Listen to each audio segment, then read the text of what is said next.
Morning students, कैसे हो आप सभी। आई होप आप अच्छे होंगे। अच्छे हो ना? ओके, बहुत अच्छे। हाँ, मैं भी अच्छी हूँ।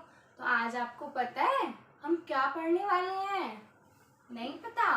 मैं बताती हूँ। आज हम पढ़ेंगे हिंदी व्याकरण। और हिंदी व्याकरण में क्या पढ़ेंगे? हिंदी व्याकरण का पाठ 1, जिसका नाम क्या है? भाषा और व्याकरण। क्या नाम है? जल्दी जल्दी बताओ। भाषा और व्याकरण। Very good. तो इसमें पहला प्रश्न क्या है? पहला प्रश्न है, भाषा किसे कहते हैं? क्या प्रश्न है? भाषा किसे कहते हैं?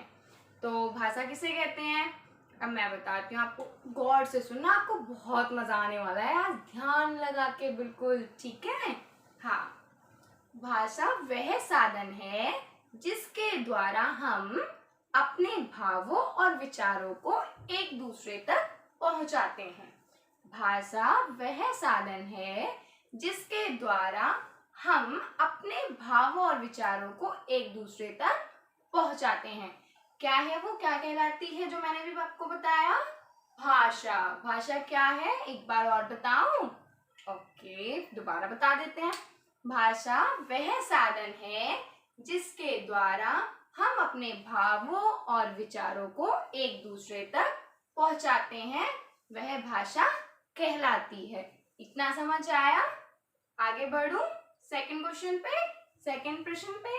चलो, अब हम सेकंड प्रश्न हमारा क्या है?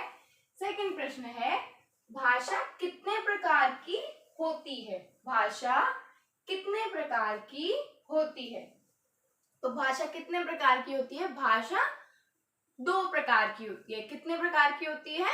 2 प्रकार की। तो मैं आपको बताऊं जल्दी से अब आगे। इतना समझ आया? इतना सभी को क्लियर है? ओके, चलो आगे चलते हैं। भाषा के कितने रूप होते हैं? 2। पहला मौखिक और दूसरा लिखित। मौखिक भाषा क्या होती है?